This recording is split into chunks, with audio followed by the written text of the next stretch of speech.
Hi again, everyone. Matt here. So this will be part three, and we'll start with the search warrant. And these aren't done day after day. I'm just wearing the same shirt for continuity, just so it all looks the same. What it starts now is we start into the search warrant. The cops actually parked around the corner, which is a good move, instead of parking right out the front of the house and giving everyone forewarning to, the cops are here and everything like that. They parked around the corner and made a foot entrance. And then some knocked on the front door and some went around the backyard. Danielle was in the media room, in the front room, watching TV, and I was out the backyard watering the backyard, watering the garden, and I was confronted with a whole bunch of officers. They just opened the gate and come on in. And I'm like, yeah, cool, no worries, man. They did have a door knocker ready to knock down the door if no one answered, which is again distressing. You can see it's a nice door. And then they kind of get us together and move us to a couch. At no stage were we searched, which, they're all wearing body armour. They're all there looking for a shotgun. In the search warrant, it just says shotgun. It doesn't say ammunition. It doesn't say, weapon paraphernalia. It doesn't say anything like that. So, they should solely looking for a shotgun. Even so, you're going to a house that they believe has a shotgun. So you should already be aware. You should already be on edge. And they've done that by wearing their body armour. So they moved us to a couch. So first of all, we're not searched. We've just placed on a couch. The couch isn't searched. The couch could have had anything hidden in it: a pair of scissors, a knife. It could have had a gun in it. They were already there for a gun. So, the best practice there is to search people, search the area they're going to sit down on, and then place them down there. So I'll stop talking, show you what they did, and then we'll come back into it.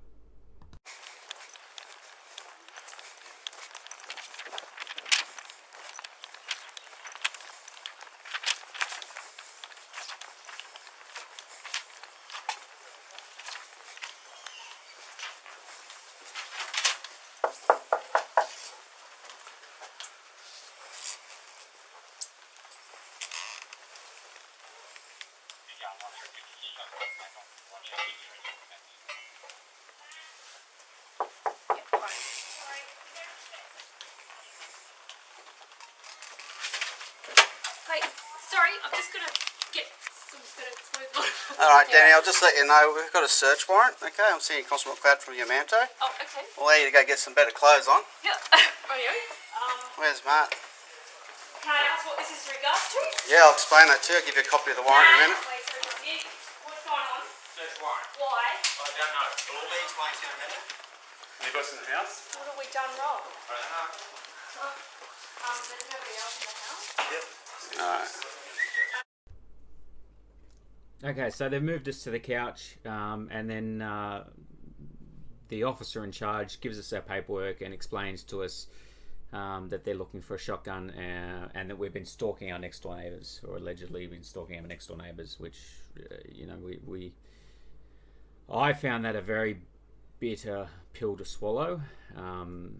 However, I knew we didn't have a shotgun. So there are things that I did have in the house that I did declare. I did have a taser, and I declared that. I had a taser. Fair enough. I owned up to it, and I'm prepared to wear that. During my time in the military, I had a couple of combat knives. I told them about that. Told them where they're located. And that wasn't a drama. So what the police did from here is they did a quick sweep of the house to make sure that no one else was in the house, which is a good practice. And then once I told them that what I declared, they took me up into the bedroom where the stuff was located and seized that property. So we'll go through that. Okay, so what was your question? So I do have some weapons. Yep. Yeah, but I don't have a gun. Okay. I've never owned a gun. No. I was in the military 15 years. Yeah. So. I wanted to get my license, but I don't have a gun. No worries. So I have some knives. Yep. And I do have a taser. Okay. So I'm being honest with you. Yep. That's all I have. They're off my bedside. If you want to go, one of you want to go upstairs. Yeah. Top of the staircase, turn right. The far bedside. It's on the bedside. What I might do, if you want to go with those officers to show them where that taser is. Yep. Clay, do you want to go with them?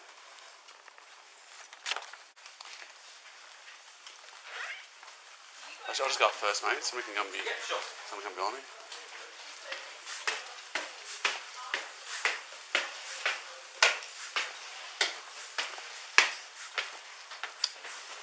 This is your bedroom in here, okay? Right. Yep.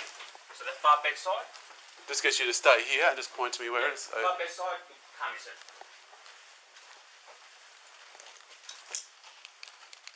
Okay. They just turn on one of the stalls, but hang on a second.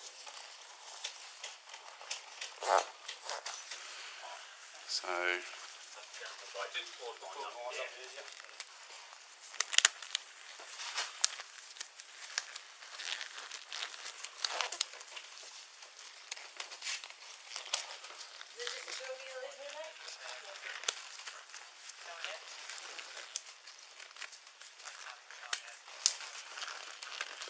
this is in situ.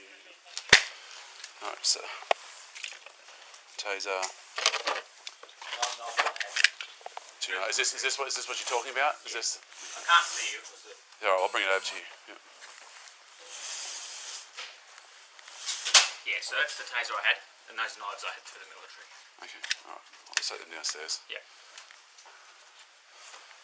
Did you want him up here still? Just So while, there's just. So for the rest of the search, I stayed upstairs and kind of talked the police through the search. They were hesitant to get up into the crawl space in the roof. They weren't prepared. They didn't bring ladders. I told them just to grab a stool and stand on the stool, and they're like, "Oh, the stool's a bit, floppy." And I said, "Well, why don't you stand on the stool and you get your mate to hold you?" Problem solved. I said, "There's nothing up there anywhere. I've never been up there, but where are people going to hide stuff? It's going to hide stuff in the roof and stuff like that." So, it was kind of just going through the motions and stuff like that. So, they searched kind of under the bed, but I wouldn't have been happy if it was my soldiers to search under the bed. They did go through and search the rest of the house. Their bed technique was again, just pull everything off. You don't have to remake the bed. Pull everything off. Yes, I understand that. You're not. You don't want to upset people, but pull things off. Pull bedding off. Pull mattresses off. Some of those where the mattresses sit on, they split apart. Perfect place to hide something. So just looking underneath with a torch is not looking. And we've always been taught that the best place to, the best way to look with anything is with your eyes. If you can't see something with your eyes, you can't see it. So, the searching just under the beds was ordinary. Trying to get in the roof cavity was just abysmal. I'll show some footage of getting into the garage. The guy actually made comment he didn't want to search the garage, because I had a mechanic shop and it was all just boxes and boxes and boxes of shit. And he kind of just opened a box and dropped it, and opened a box and dropped it, opened a box and dropped it, and there was no real look. And I even made comment. I said, "Did you search the garage?" And so he went back a second time. So I don't know. I also made mention that all the doors were open, and I think they weren't searching rooms. And I said, "Would it be a good idea to close the door once you've searched the room?" you know, so you know that once that room's been searched, close the door. That room's been searched. No, don't do that. Okay, man, no worries. I know you missed rooms. I know you missed, you know, at least one room. So, yeah. So I'll pop some of that in now. There's nothing up there. I've never been up there. Oh. They're good. We've stood on it before. Just, I would support you, mate. Use. Nothing up here.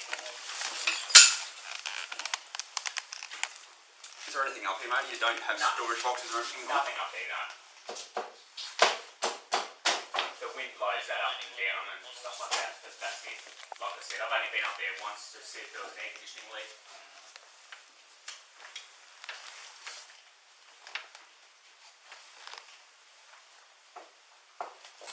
Did one of you jump the fence? Huh? Just push the gate in. Fucking hell.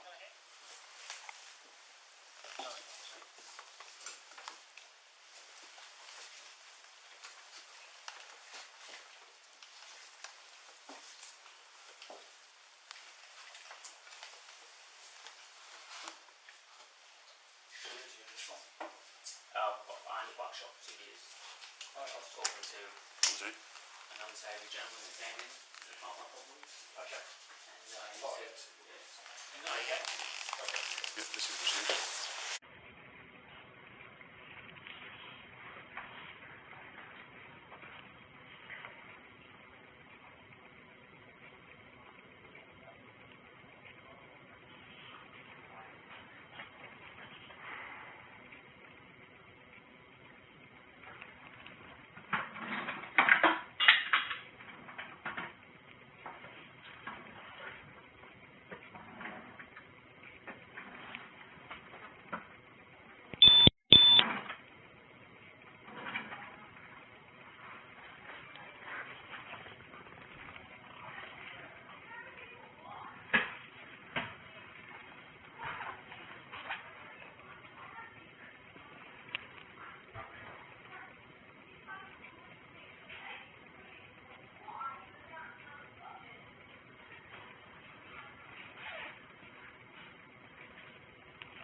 Huh?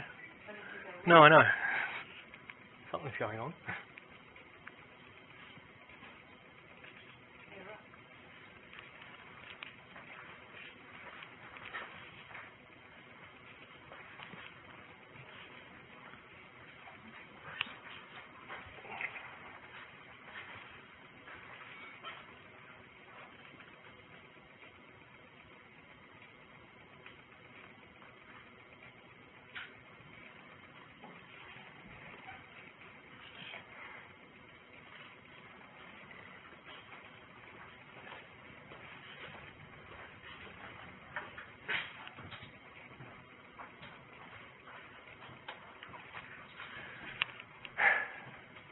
I really want to go through it with them.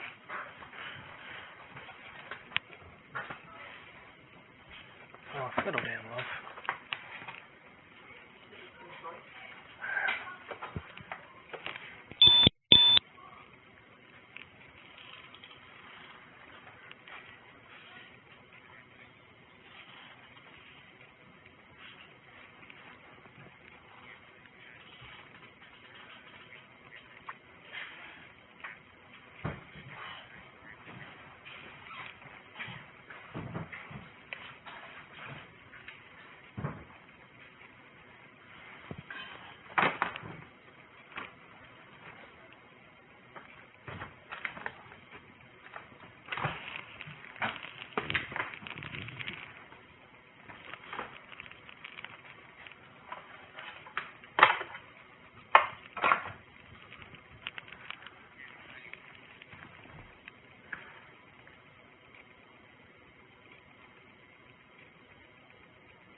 bit of money and tools and equipment in here.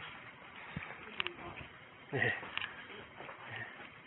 Yeah. Like 5 to 8 grand.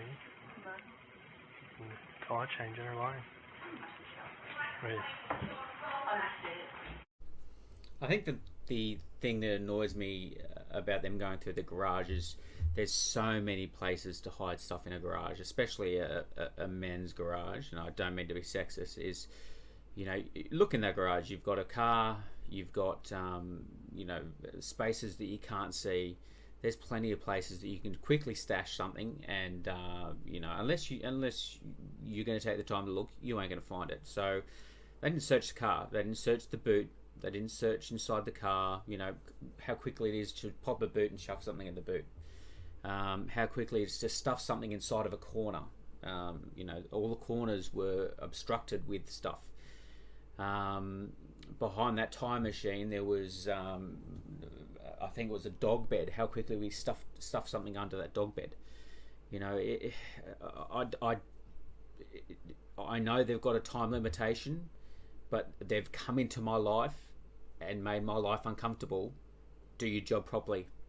And that's the biggest thing that I want them to take away from this is you've gone out of your way to make my life, or to interrupt my life, and to make my life difficult, and to upset my wife and cause her to have a mental breakdown and go to hospital. The least you could do is do your job properly. And they didn't. They paid it off. They knew they weren't there for a gun. You know, several of those police officers have been over to my place before. They know I don't have guns. You know, so it just frustrates me that just the lack of personal drive in their job that did it for me. All right, there's one thing I want to do before I close off this this segment of this video. Is I want to show you one more video cam of one of the searches going through. I just want to recall that during the search warrant, they're looking for a shotgun. The only thing listed on that search warrant was a shotgun. So a shotgun, you know, you can be, you know, yay big to, you know, the size of a, you know, say a size 12 running shoe. So they can be sawn down. So, you know, they're looking for a reasonably sized item. So the camera footage I'm going to show you now is kind of what extent that these police were going to try to find something on us. So give me a minute.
Have we been in here yet? I have a little bit. Okay. So we kind of just need to do this corner mostly? Yeah. Okay.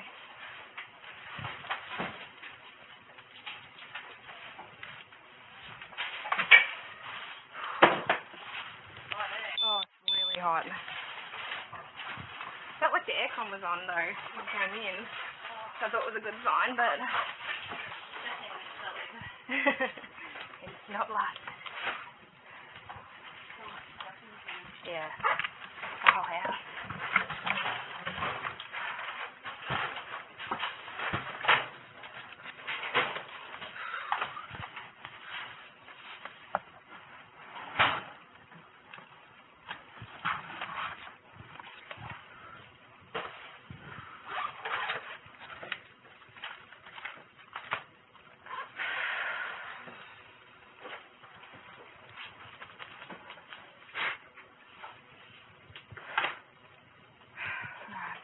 else you've done?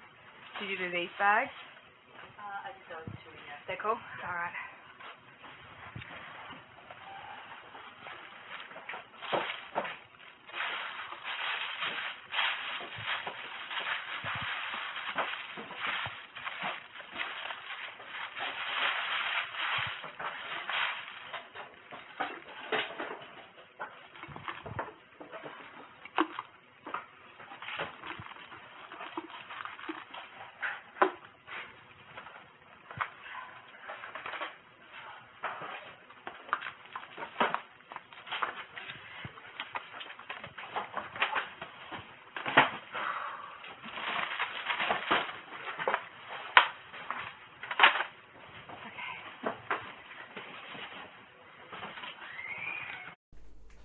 Okay, and as you just saw was the police searching the media room and just like our spare room, just all the junk that we've accumulated through the years. So go through some DVD containers, go through some DVD areas, go through some Lego boxes, you know, lift up the stereo. There's a box under the stereo. I won't lift the stereo off the box because that includes work. So all the empty boxes I'll search, no problems with that. The Lego boxes I'll search, no problems with that. Move into the spare bedroom or the box room, and they start going through some really unusual things. So they start going through some old wheel boxes I had. They kind of half opened them, didn't bother, closed them again. They found an old army booklet thing I had a good look through that to make sure there was nothing in that. And then they started going through old bags and making sure old bags and clumped up rubbish and old shopping bags and stuff like that. So again, the search warrant was for a shotgun, but they were going through crumpled up pieces of rubbish and crumpled up shopping bags and stuff like that. So were they looking for drugs to try to nail us on something else? I honestly don't know, but it just seemed unusual. You know, if you're looking for a shotgun, look for a shotgun. I've got no problems with that. You know, if you're looking for drugs, put down your search warrant. You're looking for drugs, and come look for drugs. You know, I don't have drugs. I've never been a real drug user. I've never been a drug user, so you know, I've taken Panadol and Endone and stuff like that. But I don't know if that shotgun was an ulterior motive to try to find something else. It's just frustrating to see that in the search for a shotgun. So that finalises chapter 3. We're going to now move on to chapter 4. Will be the next one. 4. I can use my fingers, which will come into the arrest. The arrest does get violent. I do get violent. Danielle does have a bit of a nervous breakdown because of what's happened in the past and what's happening right now. I try to negotiate with the police, just saying, look, can we do something? But they won't have a bar of it. So I did lose my cool, and I'm being punished for it. And yeah, but that will come out in the next clip. Anyway, my name's Matt. Thanks for tuning in. Again, any questions, any comments, please let me know, and I'll answer them best I can. Thanks, guys.